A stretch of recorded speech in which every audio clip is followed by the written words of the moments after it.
大点的，继续的俩信息难给的，当然是中国khác chúng mà nằm số đấy, đó là xin. Xin gửi lời chào tới tất cả chư Tăng Ni cũng như là đặc biệt là chư Ni ở các ni viện và tất cả quý vị đang nghe trực tiếp qua mạng. Kính chúc quý vị nhiều sức khỏe.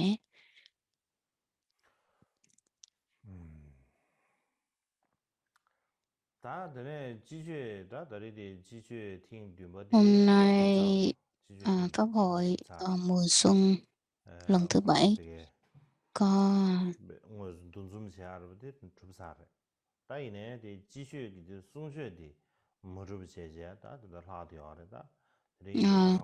cái pháp hội mùa xuân của quý vị thì cái thời gian thì đã xong rồi, nhưng mà cái phần thuyết pháp thì còn dư còn lại, cho nên là tôi dự định là sẽ tiếp tục giảng cho tới lúc kết thúc cái chủ đề này luôn.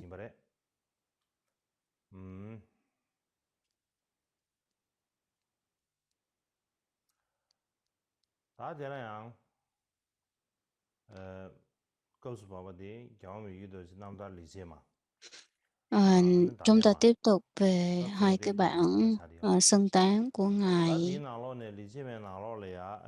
Mikyo Toshi là Karma bài thứ 8. Như hôm trước chúng ta có nói rằng là cái bộ này thì có 33 khổ. Từ hôm nay chúng ta sẽ tiếp tục về cái khổ thứ 28. Cái buổi pháp hội ngày hôm nay là tiếp tục về cái phần của ngày thứ 5. Ngày thuyết pháp thứ 5 thì hôm nay là ngày thuyết pháp thứ 6. Nếu vị nào mà chưa nghe thì có thể nghe lại để có thể dễ hiểu hơn.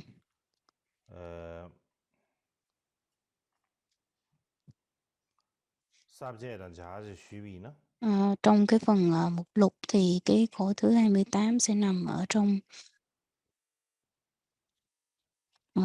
cái phần quan sát cách tu hành của một bậc Bồ Tát.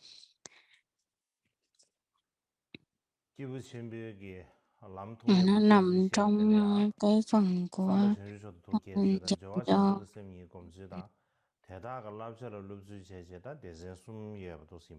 cách thực hành dành cho 3 hàng người. Là cái phần thứ 3 đó chính là cách thức thực hành qua những cái lời dạy. Thì trong này có 3 phần. Có phần thứ nhất đó chính là có 7 phần. Phần thứ nhất đó chính là thực hành ba la mật.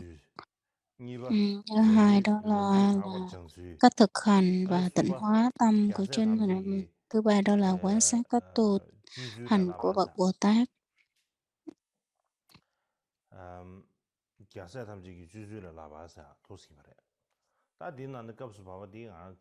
Và chúng ta đang tiếp tục tới cái phần thứ 3. Đó là vào cái khổ thứ 28. Hôm trước thì cũng có nói sơ qua về cái khổ thứ 28 này rồi, nhưng mà cũng còn sót lại, cho nên hôm nay chúng ta tiếp tục về cái khổ thứ 28.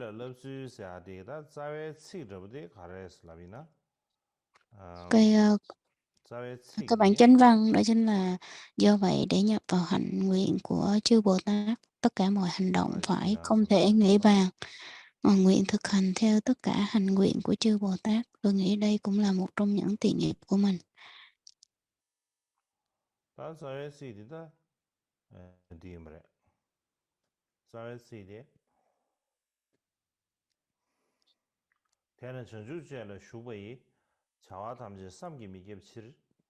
Gyāsē chāngchū sāmbakūn kī dzabātā tūmbar jēsol chūkbē mēmbā dēb dēyān dāga līkzhē yīnyam gī sōngā dā dēmbarē.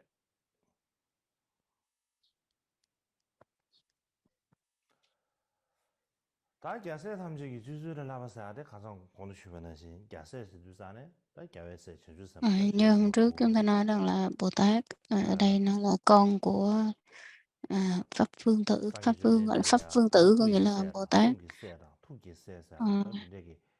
Trong Pháp Phương Tử thì có 3 loại. Có thứ nhất là thân, khẩu và ý. Thân đó chính là những cái vị đệ tử, những vị đệ tử ruột cùng dòng máu, rồi à, đây là những cái lời dạy Pháp Phương Tử về những cái lời dạy đó chính là những cái lời dạy của Đức Phật dành cho ba hạng người. Làm sao để mình có thể dựa vào những lời dạy đó để có thể tu tập ý Pháp Phương Tử đó chính là các cái vị Bồ Tát. Thì trong ba loại Pháp Phương Tử thì chư Bồ Tát thuộc là ý Pháp Phương Tử.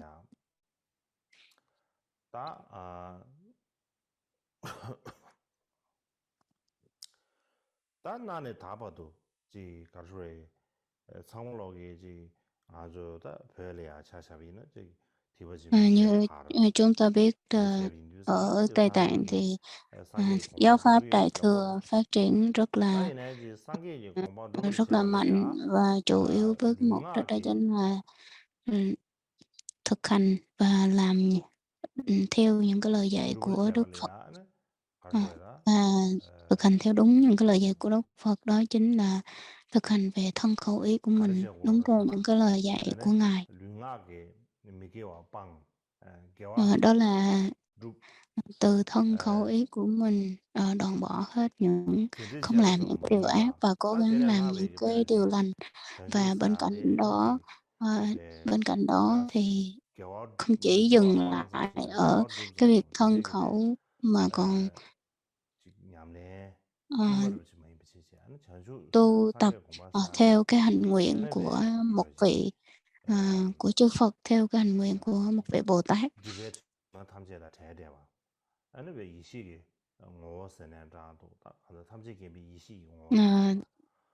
Làm sao để mà mình có thể yên chuyển thành nhất thiết trí. Đối với một người bình thường thì làm sao mình có thể hiểu như thế nào gọi là một vị Bồ Tát, mà nó rất là khó chứ không dễ hiểu. Nên làm sao để mà mình thấy được rằng là cái hành nguyện hành cái Bồ Tát hành không phải dễ, mà nó rất là thâm sâu và quảng đại.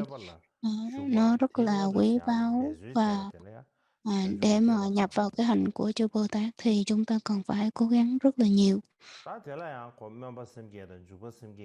Ở trong này thì có hai loại tâm Bồ Đề. Thực hành, nếu mà để thực hành được Bồ Tát hành thì phải có cái tâm Bồ Đề. Tâm Bồ Đề cũng có hai, đó là tâm Bồ Đề tâm hành và Bồ Đề tâm nguyện. Để mà chúng ta có thể đạt được giải thoát giác ngộ và nhập vào cái hạnh của Bồ Tát để mà tích lũy hai cái tư lương phước và tuệ.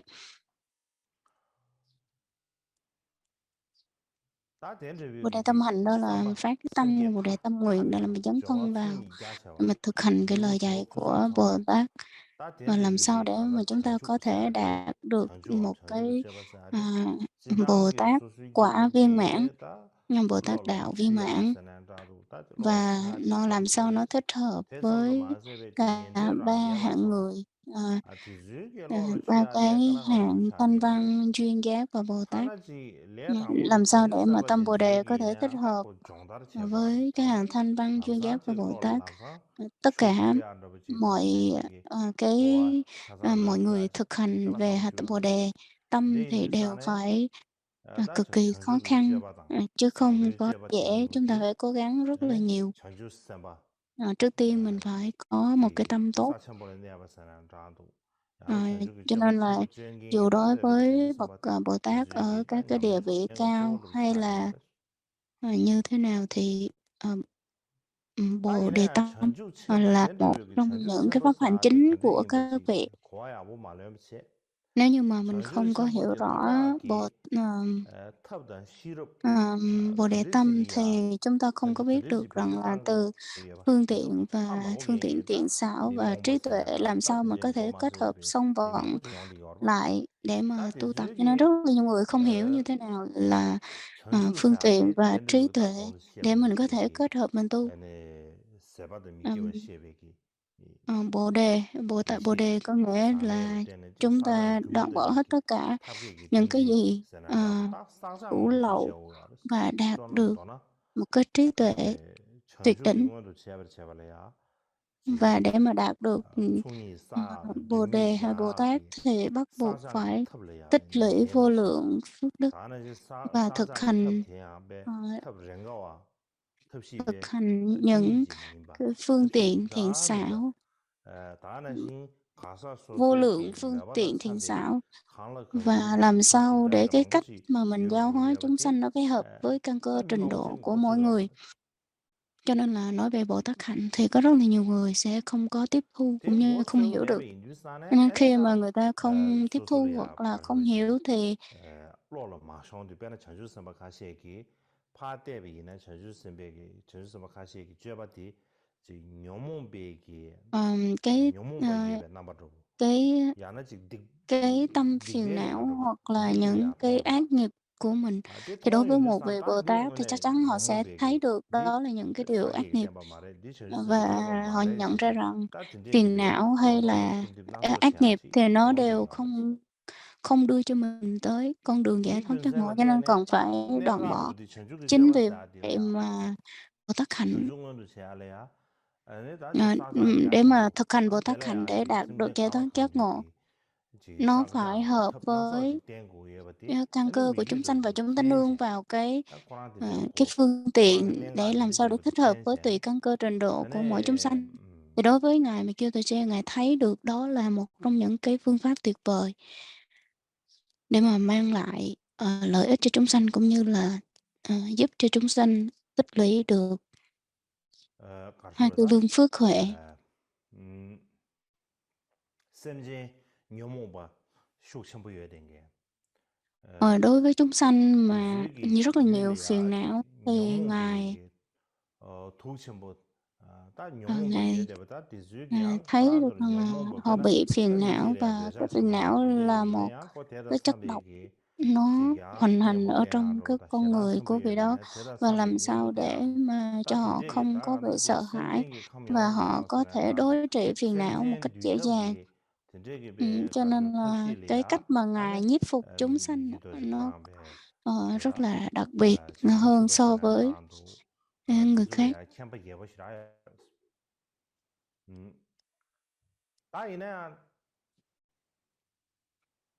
다 카시에게 가르치고 어렸으나 카시에게 다 Một số người thì họ nói rằng là 근데 가지고 추리 차단차 서머베 다 추리 à, 차단 chúng ta 서머베 야나지 chúng ta 다 không 감사 nên 카시에게 không nên 지금 따고 ờ, 미지어서 chúng ta không nên phân biệt, 미지어서 hoặc 아니 là 다 들려야 충도 cũng đừng có coi 마 căn cơ 고즈기 của 따고 chúng sanh, 미지어서 되나 bởi vì nó 공부하고 không có 말해 đúng và nó không có hợp 다나지 lý, và 고즈기 cũng 따고 không có cái 미지어서 chứng 되기 minh nào 상계 때문에 để mà 치기로도 교발해야지 다 된대기 nói rằng là phải tùy 가서 theo theo căn 참당 cơ của 첨부시네 chúng sanh.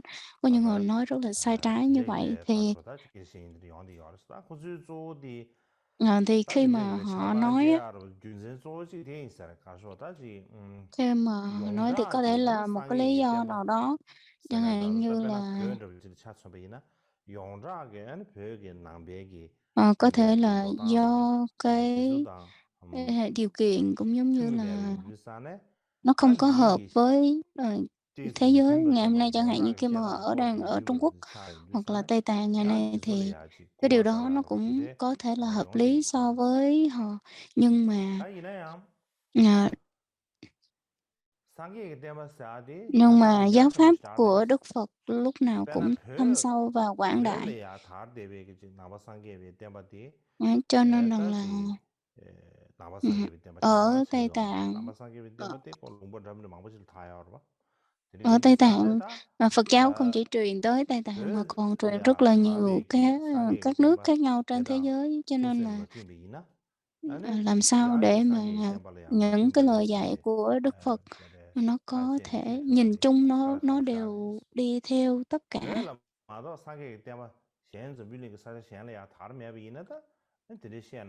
Đều đi theo tất cả và cũng không có làm sao cho chúng ta thấy rằng là những cái lời mà chúng ta đang hành đó là những cái lời dạy của Đức Phật.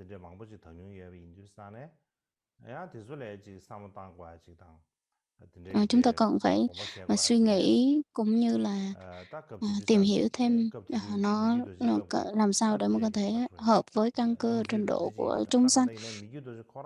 Những cái lời dạy của Ngài Michotoje rất là thâm sâu và nó có nhiều cái ẩn ý ở trong đó.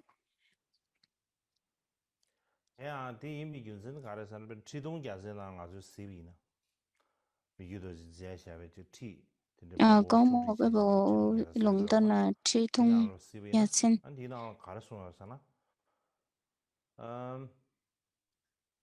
Ở trong này nói rằng là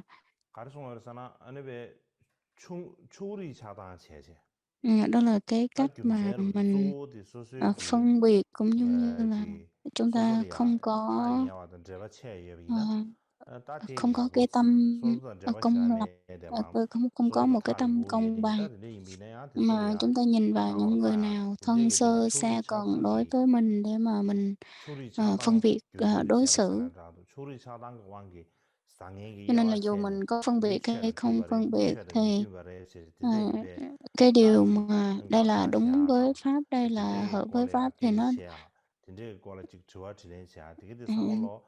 nó đều là những cái cách mà chúng ta làm sao để cho những cái ái nhiễm của mình nó càng ngày càng phát triển thôi, chứ nó cũng chẳng có đem lại lợi ích gì cho mình nếu mà mình không có cái tâm công lập.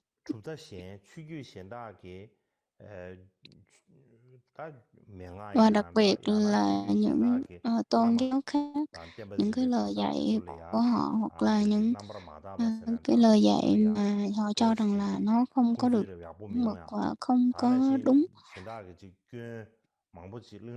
hoặc là chỉ ra cái lỗi của người. Cái gốc khi mà mình thấy rằng tìm hiểu tại sao những cái tình trạng nó bất hòa nó xảy ra như vậy đó, nghĩa là đều do cái tham ái mà ra hết.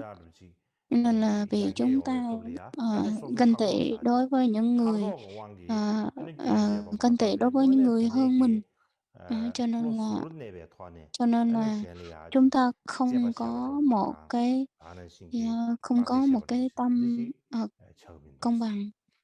Nên vì cái tâm ganh tị của mình nó khởi lên, cho nên cái tâm mà để công bằng thì nó mất đi. Cho nên là chúng ta khi mà cái tâm cho nên chính vì vậy mà cái tâm mà công bằng và nhìn về cái điểm tốt của người rất là quan trọng. Tất cả chúng ta đều thấy lỗi của người dễ hơn thấy lỗi của mình, đặc biệt là những cái người mà, gọi là, những người đang thực hành giáo pháp, những người mà đang tu tập nói về tu cho hòa bình thế giới. Phải cần xem rằng là nhìn lại cái tâm của mình và tu tập cái tâm của mình. Cái tâm của mình, ngay lúc đó cái trạng thái tâm nó như thế nào, và khi mà ra khỏi cái sự tham ái thì cái tâm của mình nó như thế nào. Và so với mình với người, giữa mình với người thì họ tu tập như thế nào, khác mình những gì. Ờ, đối với những cái người mà tu tập thì chúng ta có thể thấy được những người khác họ đang tu sai đường, là họ không có đúng. Mà lúc đó thì mình không có nhìn ra ngoài, mình nhìn cái lỗi của họ, mà hãy nhìn lại cái tâm của mình, nhìn xem rằng là mình có như vậy hay không. Mình nhận xét người ta bởi cái tâm ganh tị, hay là cái tâm đau khổ, hay là cái tâm không thấy những cái điều tốt của người mà mình mới thấy những cái lỗi đó, hay là chúng ta thấy trên cái tâm bởi cái tâm tham ái, hay là mình thấy trên cái tâm 다 công bằng. 진짜 그 Đó là 통과다 cái điều rất 최선도 là nghi 아니야 ngờ. 버세. 아다 통 비행기 꽤 Cho nên là 통과다 khi mà 라마상배 mình khởi bất 그래 kỳ một cái nghi ngờ 견지된도 nào đó 제시배 타 thì 제시. chúng ta thấy rằng 템버리게 là, 견지해야 돼. 다 mình 최년에 cần 그 phải 이제 kiểm chứng 세비나 xem là 세비로. cái động cơ từ tâm của 다 mình nó 최년에 khởi ra như 맞아다 thế 뇌지 nào. 가라. Nên đây là cái cách mà chúng ta 최년 chỉ cho 생기지 những 미. cái người 안에 mà đang 닦고 tu tập 우유체다. thôi, chứ còn nếu 미제네 như 디제 mà 그 mình không có 유신인지 thực hành giáo 디제 pháp thì điều 가사지. đó không có liên 소소 quan gì tới 신제 họ hết. 내가시 소소다 내가 신다지 차이는 양고 니주 가하라. 아, 드네 디준선데 다데 신균 강통하더라는 거 봐고래서. Cho nên rằng là, lúc nào 다나시 양 chúng 주도 ta cũng 야잖아 nhìn 가르쳐 vào 왔으나. nên nhìn vào cái đúng của 하고도 người và 랑기 nhìn vào cái 취로다. 안에 sai của 랑기 mình. 투타다. 안에 Nhìn 랑기 người thì 투타 nhìn cái 된 tốt, mà nhìn lại mình thì 징비에게다 phải nên nhìn cái 가사들여. xấu. 가사스나다도 투타된 징기게 라마이나레 자바이나레 다 수이네야. Ờ, 디줄이야 trong 벤체네지 란초 상보인바다. 셴초 ừm, 녜바인바. 서머베. 다 ừm, 진짜기데 đa số chúng ta luôn 차당게 luôn, 쨘바치야데 쨘바 nhìn 섬게 vào 나로네 bản thân mình là những 노슈기디. cái tốt, còn nhìn đối với người 안에 thì 지 nhìn 니버 những cái 치슈야 xấu. Cho nên 미데레체. đây là một trong những cái mấu chốt để mà mình tạo tội, cái nguy cơ căn bản để mà 다들 mình tạo 왜 tội là 디제 như thế này. 가르쳐 그래가지고 Nhưng mà cái điều đó rất 소수기 là thực tế, chúng ta 총도도 nhìn vào chúng ta có thể 총도도 thấy được. 있나다? 소수 총도 Ví dụ 선물 như lúc nào 랑초도 mình 진비나 cũng 랑초도 미디 nhìn vào cái bản 가르쳐네 thân của mình, cho 고 nên là 가르쳐에 nếu mình nhìn về bản thân của 상부토리아 mình thì mình 생기 làm điều gì 초도 mình 미디 cũng thấy tốt hết. 가르쳐네 징에 Còn người 보통이야 khác 되지 혼자도 làm bất kỳ một cái gì mình cũng thấy 다제요 là 통 nó là cái điều xấu xa và không 왜 nên. 제비 이런 거왜 니즈 통하나? Nếu như mà 다 nhìn một cách 되지 thực tế, 용수기 trong 말 thực tế 소수기 미디 thì 가르쳐네 chúng ta thấy 냥고 là không hợp lý một chút 용수기 nào hết. 말을 sen다 미디 Cho nên là 가르쳐네 독자 chúng ta lúc 근데 nào cũng tốt, 용수기 còn 말은 người khác lúc nào cũng 빨리 xấu 통화하게 thì điều 소수 không thể 배당주 xảy ra. 통과를 Nhưng 통화 mà cái mà 견제는 mình thấy á, 가르쳐나 lúc nào nó cũng 소다 như vậy. 착방해야 란초도 착방 Bởi vì 신고가 sao? 되네 Bởi vì chúng ta có 소소 cái tham 셈다 ái, 됐을지 다 tham 소소지 ái và ganh 가위야 tị, tham 지나 ái với bản thân 하나 mình và 되게 ganh tị đối với người 가르쳐비네 khác. 지 야구 Cho 통하게 nên rằng là 리온이도 dù cho người khác 빼나 có làm tốt tới 지 cỡ nào, chúng ta 가샤 cũng sẽ không thấy được đó là một cái điều 미질이야 tốt đâu. 소소 가버로 차비나 미질 가버 차비나 Cho 하나 nên nếu như 되게 mà mình yêu thương 가르쳐네 một người 지 nào đó thì 능지버르지다 người đó làm cái 야구를 gì thì 시공돼야 mình cũng đều thấy nó là 다 tốt đẹp 되게 và 미디 đúng hết. 니마치 소소 되라 마가 차서나 딱그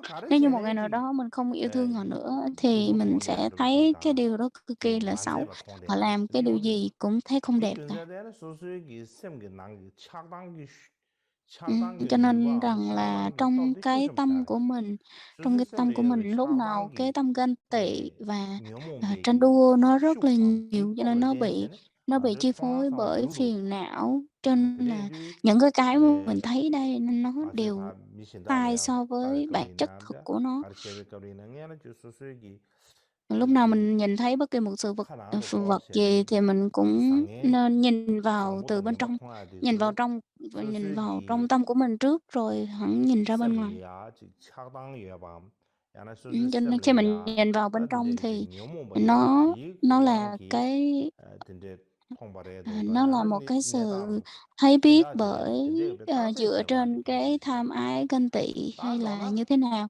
금시 Chúng ta cần 제비나 phải 다 kiểm chứng. 차당 저바 Nói tóm 차디 저바 lại 탐제 thì 말로는 rằng là 두슈지다 nói tóm lại thì 용마치 là cái 슈기 tâm 차비야 tham ái và ganh tị đó là một trong những cái mà xấu nhất, cái tâm 라가라도 mà xấu nhất ở 상계기 trong cái 땜바다 việc mình 튜비기 tu tập.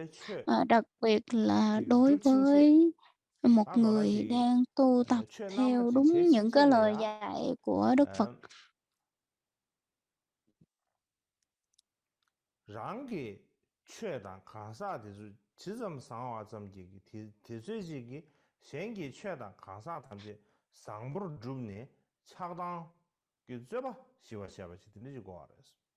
내가 알았어 Nên 그러잖아. là nhìn làm gì thì 가설지기 bất 소소기 kỳ một cái 최단 điều gì thì cũng 딱그 hãy nhìn 최주버시 차이다. vào bản 그 thân của 최는지 mình. 주버시 샤바 Làm thì phải 셈이나 đúng pháp, cái đã phải như pháp. 소소기 아 Phải như 취규기 pháp, thì khi 소지 mà như 야부인 pháp rồi đó 아 thì 소소 취규 ờ, 라마 잡아도 좀 빼면서 야부인 삼상으로 지금 근데 thì 삼아봐야지 mới bắt đầu suy 왜 nghĩ rằng 니즈 là đó là một cái 토알리 hành động tốt 야부로 hoặc 해도 là 되고도 cái hành động xấu. 아니베 낚시해 Và 되네 낚시 bên cạnh đó 제단데 mới 그대로 슬라비나 tiếp tục kiểm chứng xem rằng là 소소기 nó cái 최단 hành động đó 취규제다 là thiện hay 소소기 ác. 취규디 Ừ. 이게 잘라만 잡아도 Cho 야부 nên mình phải để ý 위협이나 theo những cái lời dạy của 다데 간데 cái 사도 vị 그러잖아 thầy của mình và 소소기 những cái vị trong dòng 예를 truyền 들어 thừa 계속 của mình. 야부인이 왜나 Ví dụ như 야부인 이유가 một người tốt 대소지